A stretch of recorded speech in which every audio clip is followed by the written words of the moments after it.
Welcome to A Celtic State of Mind. I'm Paul John Dykes, and today I am joined by Kevin Graham for the Axon Bulletin. Welcome to the show, Kevin. Hi there, Paul. How are you getting on? It's an absolute pleasure to have you back in the studio, Kevin, and we're going to be speaking about all things Celtic.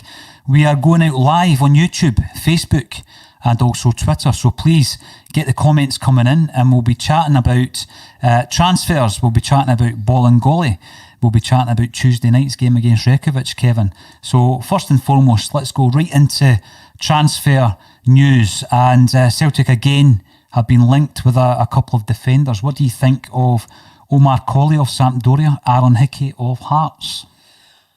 I watch a lot of Italian football, and I can't say that Colley at Sampdoria's ever jumped out for me. But he seems to be quite highly rated. He's 27 years old. He would cost a fair amount of money. How much are we looking at for him? Well, the Italian newspaper says 15 million euros. Was that what they value him at presently, 15 million? That's what they value him at presently. But then I noticed one of the other gossip columns actually says he'd be available for about £5 million. Right. So, bit of a big difference there. He seems like the type of player. I'm wondering if we're using this to flush out Shane Duffy. I'm wondering if we're using his name to try and do a deal with Brighton for them to lower their loan fee. Playing the game, a wee bit like the Tony as well, using another player to try and get a bit of movement. But that could be suggested as well, that we did do that. Yeah. So I'm wondering, because he just sort of appeared on the radar from nowhere, and he seems like the type of player who would probably go to another Italian team rather than move out of Italy. For me, so it's a bit of a left field name just to appear when the rumours are that the Duffy deal is in jeopardy because of the loan fee. Right, so it's a name that's been thrown into the mix a wee bit like Ollie Burke, who's appeared on quite a few of the news sources, Kevin. Is there any truth in the Ollie Burke link to Celtic? I don't want to say no. I don't want... That'll be really bad on Ollie Burke. But Ollie Burke has been at Celtic before, and apart from a decent start, he didn't really set the heather on fire. And we all know what Ollie Burke's faults are, what he lacks, but also what he can contribute. And I would be very surprised if Neil Lennon did actually want to bring him back after basically not playing him in the running. And being criticised by West Brom for not playing him. Yes, so I'd be extremely surprised if that was the case, because Burke would be on quite a big wage.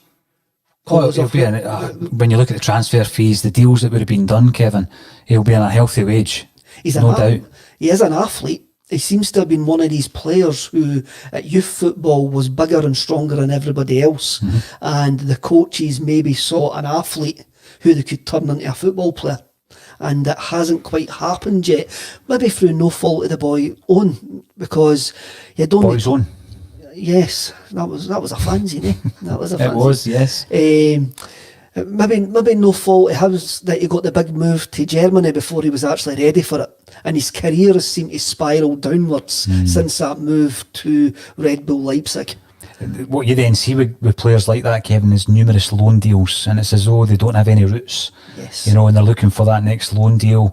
Some clubs, some cultures and countries might work, some might not. And unfortunately for the player himself, is the transfer fee can plummet pretty quickly.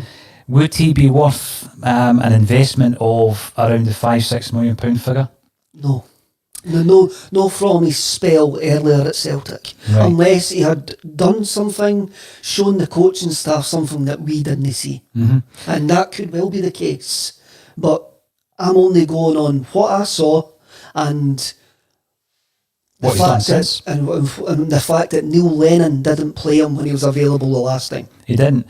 Now, another player who has been in and around Celtic previously and who's been linked this week is young Aaron Hickey, who, of course, started off at Celtic and is now at Hearts. Is there a buy-back clause in that deal? I don't think there is, but when I was reading it this morning, I do think it's utterly bizarre that Aaron Hickey is still only 18. I thought he was early 20s just because he seems to have been around for that long. At 18, he's still got a lot of development to do. You look at the other young guy that Hearts had, was it Harry Cochrane? Yeah. Who seemed to get burnt out very quickly. So maybe Hickey, even though he's had, I don't know how many first team games that he's had for Hearts, he's not the finished article yet, and there is still some development there. I mean, if he came into the Celtic squad, obviously we do need another left back, and I wouldn't be adverse to Aaron Hickey being Greg Taylor's understudy, because he will get games, and is he maybe more suited to the wing back role if we do go to the 3-5-2? Maybe swap him for Bolingoli. Now, the other player you mentioned there, Shane Duffy. What's the update on Shane Duffy? You're saying there's an issue with the loan fee. Well, those who seem to be in the know this morning are saying there's going to be an issue with the loan fee, and Celtic won't pay the £2 million to get Shane Duffy for a year. On the other side of the stick there is the fact is that Duffy's made it clear that he wants to come to Celtic, according to the people in the know. So we're in a bit of a standoff here. An impasse. So it's quite obvious that Duffy is Lennon's first choice, and his name's been leaked deliberately to try and force a move through to Celtic from both from the player's side or maybe our side, who knows. But it's an interesting. I can't say I've seen too much of Shane Duffy, but I'm going to have to go with guys who are more knowledge in football than me, who say he's a no-nonsense centre-half, and he's the type of centre-half that we need. And I'm going to trust Neil Lennon's judgment as well. We'll come back to that, Kevin, because, you know, the tagline of today's show is all around Neil Lennon's signing policy and how perhaps Celtic's policy has changed, and we'll look at the reasons behind that. Is it an influence from Neil Lennon? Is it because we're going for 10 in a row and we're changing things in respect of something more immediate than the development side of it? Although we've just spoken about Aaron Hickey, who I think is actually made under 30 appearances for Hearts in total. So as you say, he would be a development player. So we'll come back to that, because there is a discussion to be had on the back of a tweet that I put out yesterday in relation to some of the players that we've actually offloaded this pre-season and early season, Kevin, all of whom had been purchased before Lennon came back as a manager. And it's my suggestion that our signing policy is moving towards signing players of a higher calibre, and players who are less kind of a risk, if you like, because your £2 to £2.5 million market, the development players, of whom we have signed numerous over the last 10, maybe even longer, 15 years. For me, you're getting one success in 4, maybe one success in 5 even, but it's as though they're drying up as time goes on. People will point out Dembele. Unique circumstances behind the transfer fee of Dembele at the time, but, you know, he was the last one. You couldn't put Edouard in that category because it cost us £9 million. So it's something we'll come back to, because it sparked a wee bit of Twitter debate to the point where I was called a closet Hun, which was nice from fellow Celtic fans. But you've got to take these things you know, with a tongue in cheek, I think. So let's have a look over the weekend, Kevin. And we were being told that by the time Celtic kicked another domestic ball, we'd be 11 points behind the leaders. Didn't quite go to plan, did it? No, it didn't. And the live games that Sky have had over the last week, and I'm including our game against Kilmarnock in this, Sky will be asking for their money back because the 4 games that have been live, Scottish football's a hard sell as it is, but to have 2-0 each draws and a game, a 1-0 win for Hibs, and our game at Kilmarnock last week, it's been a dreadful selection of games for Sky recently, So, and it doesn't make, I think the lack of fans also in Scottish football makes the lack of quality at times more pronounced. You actually notice it more. Right. So it didn't happen yesterday. I mean, the Rangers were much the same as what we were against Kilmarnock the week before. The players that you expect to make a difference didn't make a difference. And you're going to get games like that. Just the same as we had games like that again. We had a game like that against Kilmarnock the week before. And there's going to be more games in the 36 games that we've got left that are like that. But then I'm really, really confident that if we win 30 of those 36 games, we'll win the league. Yeah, I think so as well. I mean, yes, we were disappointed and we vented after the Kilmarnock game, but I wasn't getting too excited or concerned in relation to that, because there's going to be days like that throughout the season, as you say, Kevin.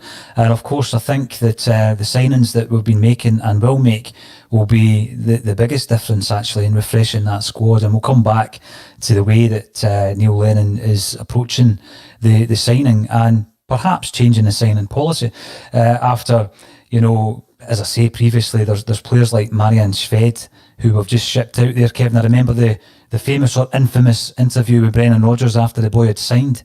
He made it clear that he had nothing to do with the signing of that player, saying that he would be a good investment for the club, etc. He made it quite clear he had nothing to do with that. So I think there might be a couple of legacy buys in that mould that have come in under Neil Lennon. But when you look at the signings this pre-season and early season, we're looking at a different calibre of player, and that's going to be a big discussion point later on. But let's have a look at some of the comments coming in from Facebook, YouTube and also Twitter. And we've got a good afternoon, lads, from Glasgow Rebel. Good to have you back. Get involved in the chat. Thanks for tuning in. Gary Doonan: there's definitely been a change the last couple of years. Buying a 20-year-old for a club record of $9 million after a year loan, mainly playing second or third fiddle to Dembele and Griffiths season before, then $7 million on a relatively unknown defender, Julian. Also, he likes good players on loan, Forster and El Yunusi, unlike the loan deals under Brendan Rodgers like Weah, Burke and Toljan. What do you think of that, Kevin? I would agree with Gary Doonan. I think, you know, the signing of Edouard was a bit of a watershed moment for Celtic. I think basically Brendan Rodgers will admit this, that he says Edouard was one of the best young talents that he had seen at his age. Mm-hmm. So I don't think it was really a surprise that we did shell out the reported £9 million for him, because that talent was obvious on a daily basis at Lennoxtown when Brendan and the coaching staff were looking at him. And it was also maybe an easy gamble, because even though we've paid the $9 million, we will get more than $9 million back from him. Yes, it cuts into the profit, but it's more of a sure thing that we would get. We would be able to sell him on, unless he was an unmitigated disaster, which obviously he's proved not to be. He's actually proved probably to be better than Dembele, which is quite scary. It's a fair comment. It's a fair comment, especially when you look at, you know, the headlines that Dembele has made at the so-called top level of the game this week. It is a fair comment. Has Edouard made more of an impact than Dembele? I mean, that's an argument and a debate in itself. What do you think? All the listeners tuning in on YouTube, Facebook and Twitter, I wanted it all. I wanted a partnership between the two. But when you look at the difference in styles as well, but for me, Dembele, from a defensive aspect, was always better. When you looked at the amount of headers he won defensively in his own box, Kevin, Dembele was fantastic at that. Dembele and Edouard came at similar ages, but you could actually see Dembele had played men's football at that age, where Edouard had only played development football. He had one season on loan with Toulouse with Julien as well, but you could see Dembele had played in the English Championship. You could see he had developed his football intelligence more at 18-year-old than what Edouard had, and it's took Eddie a wee bit of time to catch up. But you can see that Eddie's got different attributes to Dembele. He's quicker, he's got a faster fleet of foot. He's now developing the hold-up game that Dembele had, that Dembele needed to have to be a success in the English Championship. I mean, it's no surprise when Dembele arrived, and we are going to discuss this, he came from Fulham, and it was only 6 months after Spurs had a £6 million bid accepted for him. But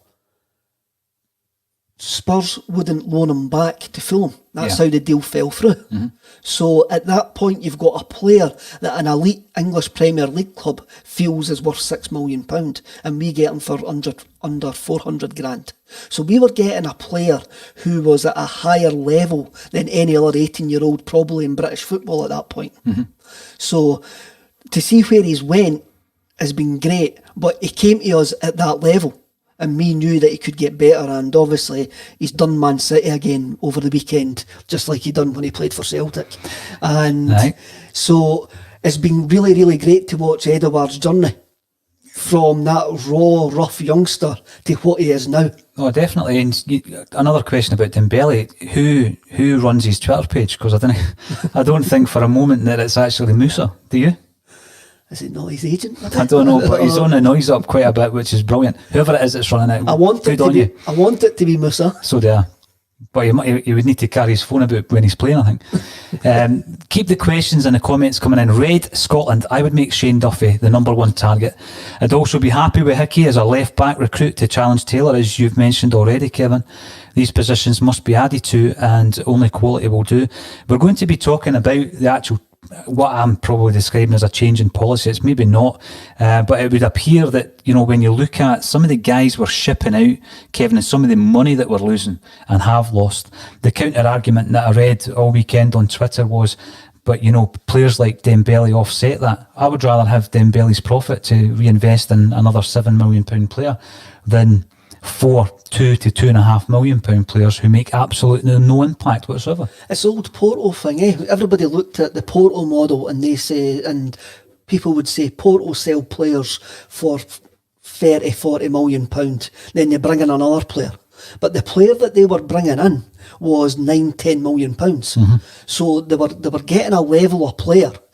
It was already 75% there to integrate into their team. They weren't taking a massive gamble on the top goal scorer of the Czech Republic League based on a recommendation by your assistant coach, which we've seemed to have done with Bayo. We may as well start naming names here, with Bayo. So when you have a look at, if you're selling, I probably agree with you, if you're selling Dembele for 19 million, then Edouard at 9 million is his replacement. That is, you've reinvested half that money in a player to replace him. Yeah. And so you're getting a different level of player of somebody. I mean, the perfect example is, Paul, QPR have paid £2 million for London Dykes. London Dykes is a terrible football player, but he's worth £2 million. Maybe that shows you what £2 million gets you now. That's a great point, because I wouldn't take Lyndon Dykes for 2 million, 1.5. I wouldn't take him. But if that's the level of player you get for 2 million, it's maybe no surprise that the 4 guys we've shipped off this pre-season, albeit 3 of them on loan, were around about that price figure. And we'll come back to them in just a few moments, because, as I said, it got a lot of Twitter traction over the weekend. A lot of people picked it up on it as being a critical kind of viewpoint, and in many ways it probably is. But you're allowed to criticise Celtic. That's what people need to realise. It's not being negative to point out a deficiency in the club that you support. That's just you picking up on things that might frustrate you as a supporter. Gary Doonan, always good for making excellent points on the Axon Bulletin. Lennon was justified not playing Burke and Weah at times, as results and trophies showed. They weren't any better than Forest already in that 2019 running. And I think time has shown, as Gary says there, that Neil Lennon was 100% correct in his approach. Even with, you know, the likes of Toljan, who came in from Borussia Dortmund as a €7 million right back, and he was no better than what we had. He was absolutely no better. And again, there's the balance you need to strike, because you might have invested in that boy at €7 million. You would have maybe paid £5 million for him at the time, and you probably would have been disappointed in that purchase. Definitely. And getting back to the Ollie Burke thing, again, that's what I'm saying. We're having a look. You can only have a look at the evidence that's there. And Neil Lennon never played him when the chips were down in that running. Now, maybe there's something in the background that Lennon told the player. By the way, I'm going with guys who are tried and trusted here because the pressure is unreal. I didn't want to put you under the pressure. Maybe Neil Lennon did fancy him as a football player, but just didn't want to shove him into that limelight when the club was in turmoil. And I've been very, very strong with my praise of Lennon, how he handled those last 4 months of the season. There is a book in that. That's a guide to crisis management. So maybe maybe he did fancy Ollie Burke, but he just didn't want to introduce him to that. But as an outsider looking in, I can't see. I think the Ollie Burke name as an agent, I think it's an agent getting his name out there, trying to get more money for the Turkish teams. I really do. I hope that's the case, Kevin. We'll dip back in and out of the transfer speculation because the comments are coming in thick and fast via Twitter, Facebook and YouTube. Please subscribe to us on YouTube. We're going out on a daily basis, sometimes a couple of times a day. That's going to increase, but we want you to be notified. We want you to get involved, so subscribe to us on YouTube. Everything we do is free of charge, and we're increasing the content on a daily basis. So thanks for joining us. Just as an aside, Kevin, we've not really mentioned volleyball and Golly. We all know what the situation is with him, but the COVID row continues. It rumbles on. Over the last few days, we've had Celtic legend Kenny Dalglish stating that there should be no points deductions. The man speaks sense. On the flip side, you've got Hibs coming out and you've got Chris Boyd coming out saying that points should be deducted. What's your take on some of these comments from the likes of Boyd? I listened to your bulletin on Saturday. Well, I watched it on YouTube. And I agree. If there was going to be a points deduction, it had to be set in stone before the season kicked off. Yes. And this retrospective want for a body, for people to be made an example of, is just typical Scottish football. It's shutting the door after the horse is basically bolted. I'm mentioning horses again, and I'll need to stop mentioning horses. Obsessed with horses. But that's what it seems to me. Now, I read somewhere today that the Hibs chairman, I don't even know his name, the American guy, he was... Is it Les Gold? Something like that? I'm not 100% sure. Anyway, the Hibs chairman, based in America, who was there was a headline that says that he wanted a points deduction. Yeah. When you actually read his quote, he didn't want a points deduction. He says that the points deduction had to be written into the rules going forward if that was going to be the case. But that doesn't make a good headline, eh? No. And it's the that same. Doesn't suit the narrative. No, not at all. And I'm pretty sure that there wouldn't be this clamour for point deductions if it was other teams. If it wasn't Celtic and Aberdeen, I'm sure there wouldn't be this clamour. Now, I read somewhere as well that the players could get an 8-game suspension. Yes. Imagine those 8 Aberdeen players getting an 8-game suspension. That's Aberdeen's season in jeopardy. In absolute turmoil. Yeah, you're right. And again, even without the points deduction, they may end up losing more than 3 points or whatever it may have been. But it is interesting, the narrative, and it's to be expected, Kevin. We've seen it and heard it all before. If Celtic are involved, then they're trying to get the points deducted.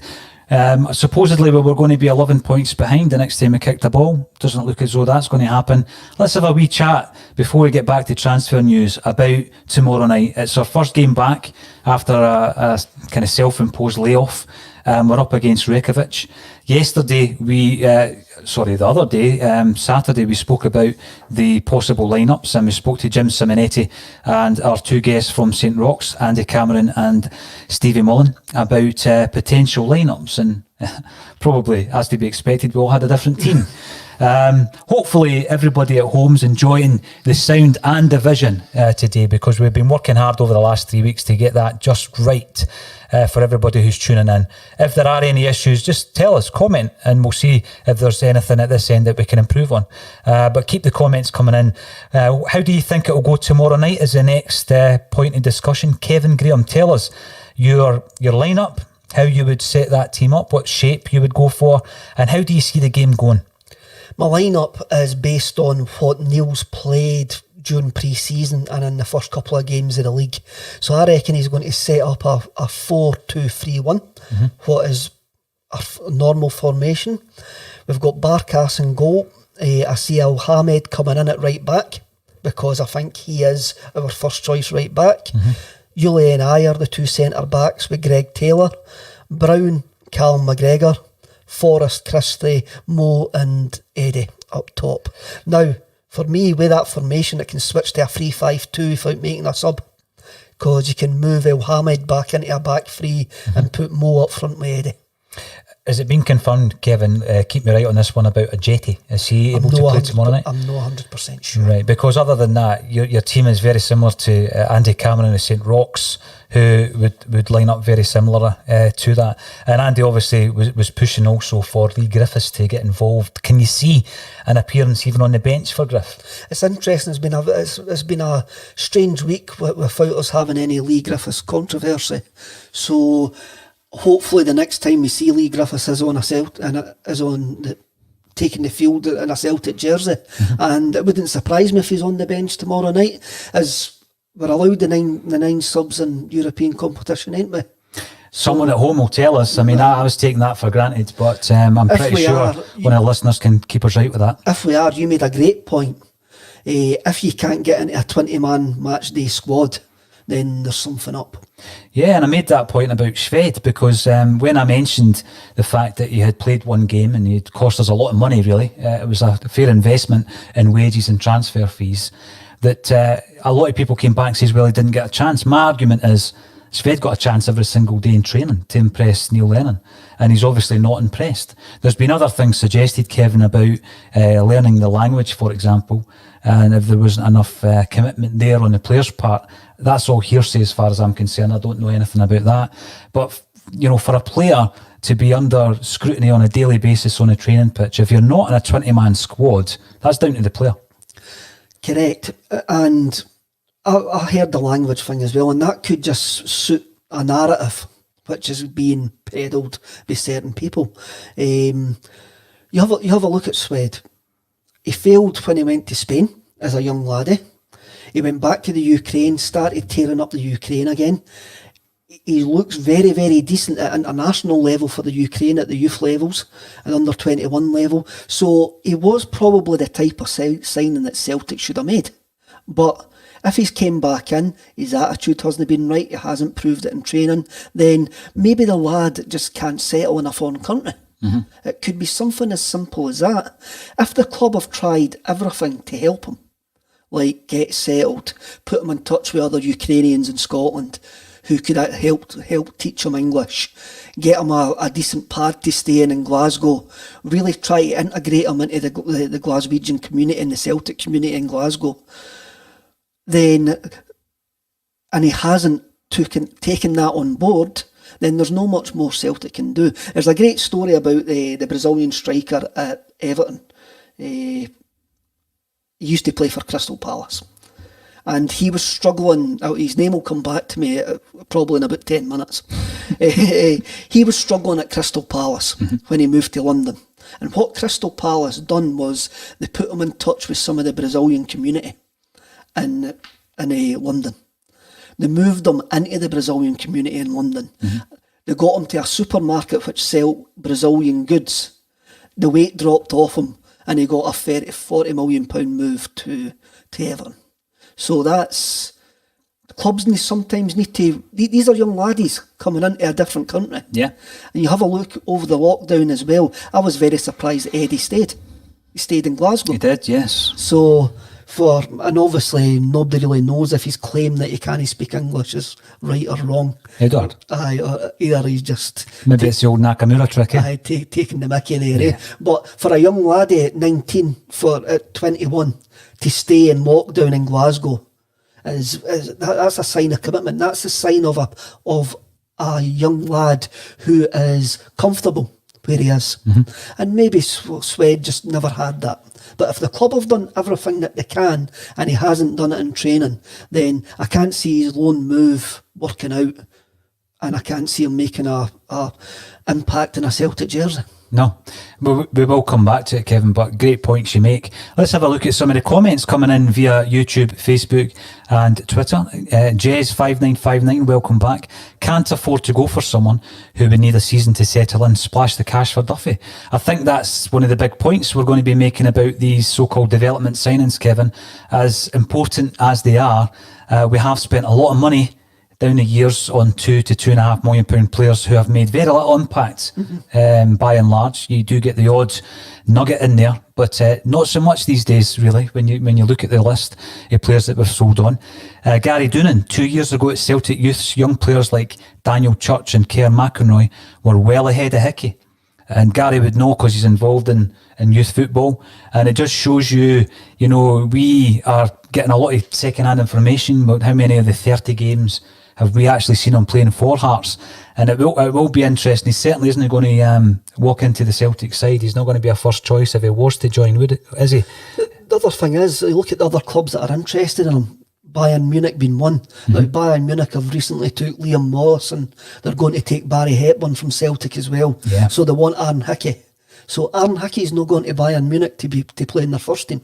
He's going to play alongside Barry Hepburn and Liam Morrison. He's there to develop. So there's no difference coming to a club like Celtic, but he would get more of a first team opportunity at Celtic. Sure. So it's an interesting choice for young Aaron. And at 18, could you turn down going to Bayern Munich though? Well, this is a big thing. I mean, obviously, I always remember back when, obviously, John Collins signed for Celtic, a wee bit different. But Rangers tried to come in at the last minute and offer him more money. And he was true to, his instincts, Kevin, and he came to Celtic. I think if you go back a few years and you're maybe 18, 19, the lure of Bayern Munich, it could work two ways.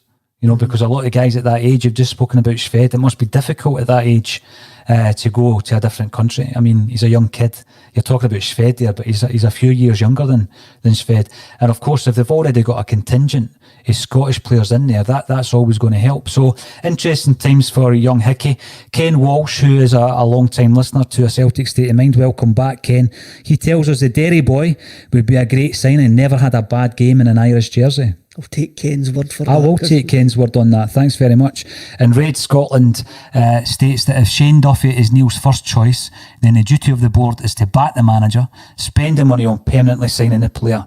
Penny pinching will not be tolerated by fans this season. And again, this actually feeds into the point we're going to be making about the policy, because I do think there has been a change in that policy.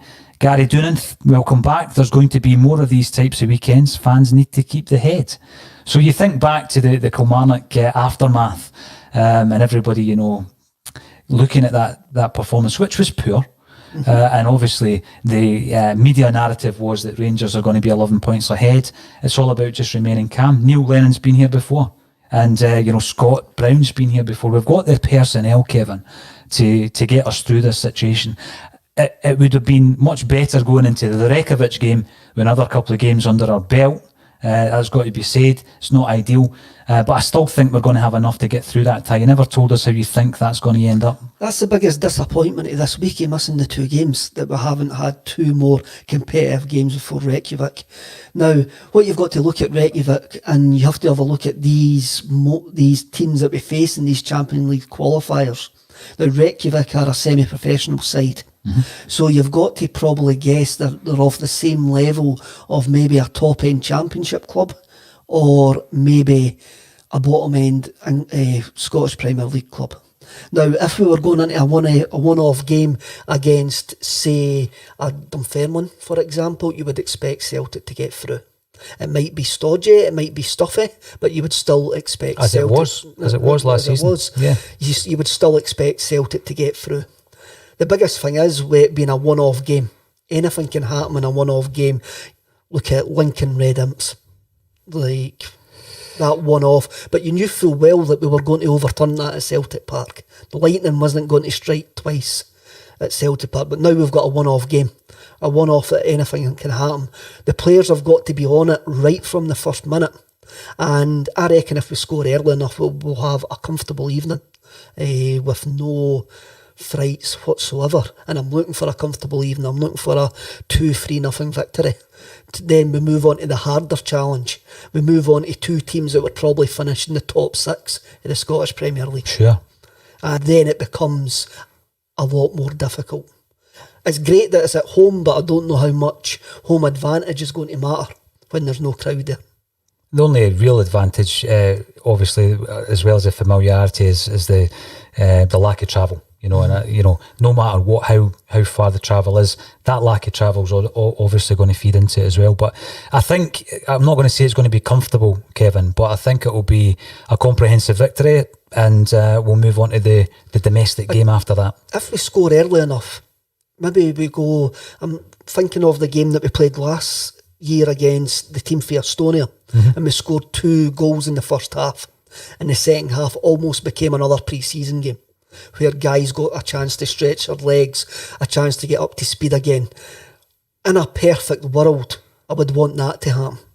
Just get another, because it will be rusty again, because they've had a week without a game. Yeah. So a couple of wee early goals and a chance for them to stretch their legs and get back into speed of things for what is going to be a tough game on Saturday against Dundee United. Oh, it definitely will be, without a doubt. Let's go back to some of the comments being made via Facebook, Twitter and YouTube. Please subscribe to us on YouTube, free of charge. We're giving you daily content. We're talking all things Celtic. We're providing interviews. There was a great interview last week, actually, Kevin, with Michael Jobson. An interesting life the man has led, from Ballingery to the Bunnymen, I think I called it. Played live with Echo and the Bunnymen, managed the tours of Amy Winehouse, Doves, Richard Ashcroft, and it just so happens he's a Celtic fan. That usually happens. All these interesting people seem to be Celtic fans, and they've all got great stories to tell, and this is what AXOM's always been about, Paul, ain't it? It's been about letting these people tell their stories. And I mean, everybody knows the more famous brother, Richard. Yes. So it was interesting to hear Michael's side of the show business game. His other brother cuts my hair. There you go. Right, so from Facebook, hail guys, we should be getting on this 5-player loan. We do need backup with a lot of games under a short space of time. I think I've said we should play the loan market. We've played it particularly well previously, Kevin. So that would be interesting if we get Shane Duffy in on loan, £2 million. It seems like a big fee, but we'll be coming back to the amount of £2 million we've actually chucked down the drain previously. Northampton Tim, hail boys, and hail to you. Thanks for joining us. Keep the comments coming in. Mark Feely 6, we need to be paying more money for semi-established players, and our aim should be the Champions League groups. I put that question out this morning on an article on axom.net written by our Hungarian correspondent Kevin McCluskey, who asked the question, what happens after 10 in a row? Should we get it? And a lot of people are happy with domestic bliss, Kevin. They're quite happy with the dominance at home, whereas other people are saying, we should be looking forward to Champions League progression. I must say I'm in the latter category, and I think the only way to get that is by playing our football elsewhere. But again, that's another discussion for another bulletin. I think it's quite interesting. If you sign players for higher transfer fees, when we do eventually sell them on, it means the profit is not as much. But if you've got 3 years in the Champions League or 2 years in the Champions League from them, then you've made your profit otherwise. So it is an interesting balance to try and strike. It is, and we've struck the balance fairly well. This is the thing, people get a wee bit defensive if you start questioning what Celtic have done in the transfer market. I think my biggest issue with this is just the plethora of players that we've spent £2.5 million transfer fees on. Then you've got the wages over and above that, and they've hardly kicked a ball. Then they get a loan deal, or they go back to another club on a nominal fee, Kevin, or the loan deal is a loan to buy, or a loan just to run down the contract, as it seems will be the case with Jack Hendry. And these are the frustrations for me as a Celtic fan, because if you add up the millions we've lost, it's an astronomical amount of money. We've got another comment coming in from Red Scotland. Ajax did similar with players they bought to get them to recent Champions League final. They bought a higher level of youngster, and they profited on and off the pitch at a time when Celtic's wage budget was higher. That's a magnificent point. the way Ajax changed their system for a few years to bring in more experienced players. They brought in the guy from Southampton, and basically you look at that Ajax team that got to the Champions League semi-final that Spurs flukily bet. That team was split up after a year, but the money that Ajax spent, they got back 3 or 4 times. So that's a great point by Red Scotland. Yeah, Fantastic. it is. Thanks, keep them coming. Ken Walsh, welcome back. Just to keep us updated, apparently Griffiths is still injured, according to Lennon, so he's still got a wee calf strain. And he won't be featuring tomorrow, so hopefully we do see a Jetty. Will we play with 2 up front? That's going to be the interesting point, I think. Will we play with the 2 up front? I think at Celtic Park, I'd like to see it. Again, it'll be up to Neil. It'll be up to the coaching staff to see how Ayete's actually settled into the team. How he's linked up, how he looks, how far from fitness has he been. So that'll all play on the coaching staff's mind, and it'll all come into a factor into whether we see him tomorrow or not. I always think back to George Cadetti, and obviously we know that we were deliberately held back in playing Cadetti due to the registration issues that Fergus McCann pursued and won against Jim Farry. But he was placed on the bench. You know, Tommy Bonskura played him that night against Aberdeen from the start. He was on the bench, itching to get on. First thing he does is he blows the radio waves off air because he scored that brilliant wee chip against Aberdeen. Brilliant. It was a game, I think it was live on domestic TV that night, I think. It was. I was at the game, It was magnificent. It was a Monday night for some utterly bizarre reason. And it was a Stuart Monday Gray night. was playing and he had the same kind of hair as Cadetti, remember? But all I'm saying is a Jetty and Cadetti rhyme, so surely we can get that Cadetti song in a Jetty song, no? Well, we'll leave that to the good lads at the Green Brigade to come up with something magical like they've done. Creative, magical like they've done so many times over the last couple of years. Celtic fans are a creative bunch, as we've said. You leave it to the experts, Paul. This is one for you, I think, Kevin, because he's a player that you have championed for a long time, Olivier Encham. And Martin Devine has commented via Twitter to say that we need to keep Encham at all costs. He's a guy you think he's the best technician in Scottish football. When you hear that some clubs might be sniffing around with bids of around 20 million for Encham, what do you do with a guy like that? Because, and I'm not saying he's a like-for-like replacement for Scott Brown, but Scott Brown won't be playing every week. Encham in the midfield. Well, I mean, would you let him go to strengthen elsewhere? I love him. I love the player, but if somebody's offering £20 million for him, for a player who Neil Lennon doesn't see it as a first choice midfielder, then unfortunately you take it. I'll put it another way. If somebody offered 40 for Eddie or 20 for Cham, you're taking Cham. Okay, interesting point. I love the player. I don't want to lose him, but I would understand the football thinking. And also, as a player, Kevin, he's at an age where he needs to be playing far more regularly because he's not a regular, he's not a first pick. He shows moments absolute genius, magic in a Celtic jersey. It would be great, I think, to see him in a prolonged period within the first team as a first pick. But that is the area of the field that we are probably strongest at. So it's one of these things, if we get offered £20 million, it'll be an interesting dilemma for the Celtic board to consider. Simon Leach, thanks for clarifying that Lennon has already said in his interview that Ajeti will be on the bench. Okay. So get the songs ready because he's got hair like Cadetti. No, he doesn't. But, you know, that song was a fan's favourite back in the day. Let's have a wee chat about the tweet I sent out yesterday. Basically, simple maths, someone called it, and it certainly is. But when you look at Kouassi, Bayo, Sved, and who was the fourth player? Hendry. 4 players that were shipped out, 3 on loan this pre-season and the early part of the season. And you look at the combined transfer fees, and this isn't even talking about wages. For every 90 minutes played, combined, 220 grand. That's how much it cost. Throw in the wages and it's cost you $250,000 for every 90 minutes you've got back. Now, it was just one example of this pre-season. I wasn't talking about 10 years ago or selling Dembele, but it did spark a good debate, Kevin. But I think what I took from it was whether or not things have changed under Neil Lennon. When I look at the signings that he's made, you're looking at Foster coming in, El Yunusi, Ajeti, Barkas, that type of player, I would suggest, is a higher calibre than what we have been looking at previously. And I know what Gary Doonan said with regards to Julian and Eduard, so maybe that had already started before now.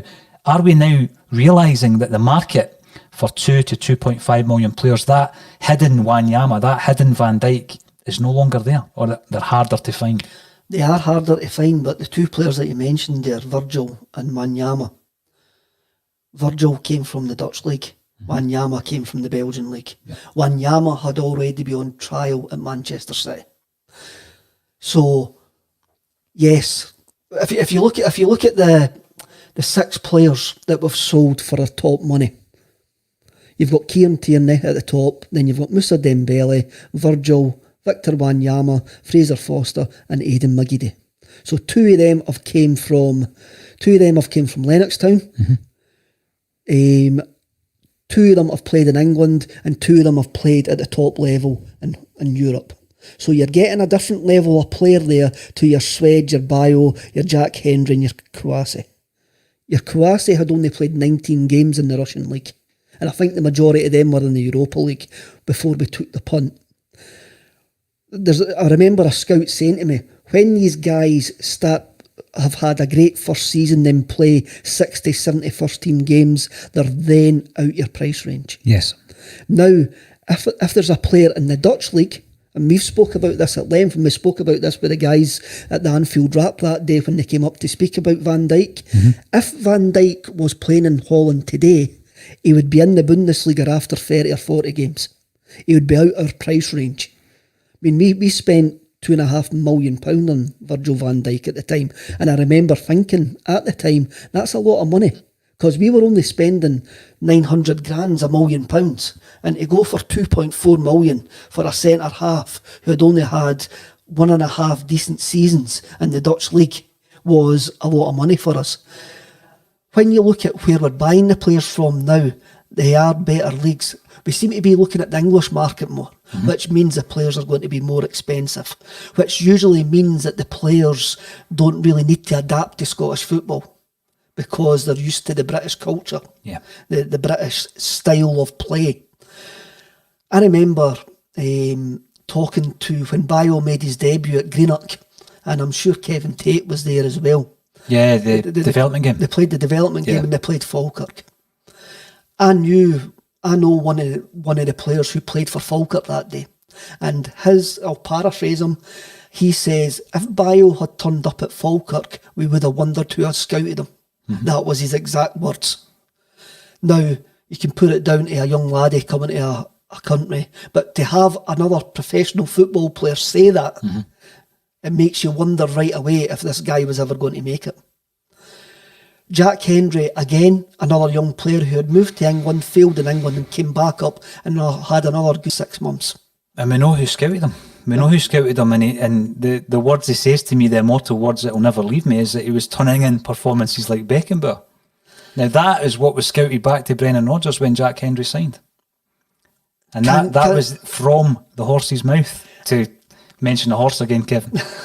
Now, can you really blame Brendan Rodgers for then signing? Well, if you believe for a minute anybody that's turning in performances like Beckenbauer for Dundee, then you're taking a risk. You're taking a massive risk there, Kevin, aren't you? I've seen Ravanelli play for Dundee, so anything can happen in Dundee. You never know. You never know. But again, we've started going further down the leagues, into minnow leagues, trying to find a star.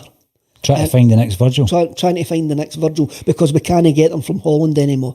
You look at Mo and you look at Aeti. Both of them were on our radar when they were playing in Switzerland. Yes. One of them was on our radar when he played in Norway. But the transfer fees were just too rich for us. Now we're getting them because they've went to England. And as I said last week, English clubs can discard players because they've got that much money. And then we can come in and pick them up. There will be better players for having played in England. And so we need to have a look at that market now. We really do. We also need to have a look at the development market down in England as well. We can't just run away from the development market. You look at the academy market. All these elite clubs have got massive academies. Well, that's how we've benefited from Frimpong. Yeah. You got O'Connor for Man United as well. Luke O'Connell obviously had played first team football. Played first team football for Bolton. There is a saying, and Jim says it to me earlier on, and it's in Michael Calvin's book as well, that 70% of academy players give up by the time that they're 21 if they don't make the first team of their academy squad. So you look at these clubs who stockpile players so one or two actually make it. There's gems in there. We've got one with Frimpong. We could have one with O'Connor. So that looks like, when we're looking at the development now, that looks like the market that we're looking in. And we're also looking at players who are playing at a higher level than the ones that we've previously. So I'm more than happy with that. I'm really more than happy with that. But that eats into the profit. And I'm not talking here as an accountant, I'm not talking here as a member of the board, but that will be a consideration for the board. I've already mentioned in the last half hour about the £2 million fee for a loan being a stumbling point. It eats into the profit, Kevin, but as you quite rightly said, the balance is you do better in Europe. Do better in Europe. Potentially. Now, you go back, did we know, what was the loan fee for Charlie Masonda? Was that not about £2 million? It was astronomical, yeah. For the 18 months. So we've paid it before, and it could be a case that we've had our fingers burnt there, and we're not paying £2 million again for a loan fee. Surely we had a loan fee for Foster last year as well. Yes, and Del Yunusi. So we're used to playing that market, and if Shane Duffy has made it clear that he wants to come to Celtic, then we have to find a way of making it happen. Let's make it happen. Now, Kevin, you're talking about academy players giving up the game. I know for a fact you hold your own football record, 187 appearances as an unused substitute for the Newmarket Sunday League team. Yes. Well done, and that's why you're on here, because that kind of expertise cannot be bought. Ladies and gentlemen, thank you all for joining us on a Celtic State of Mind's bulletin. Your contribution is always welcome. All that's left for me to say is thank you to Kevin Graham for joining us on a Celtic State of Mind. Thank you.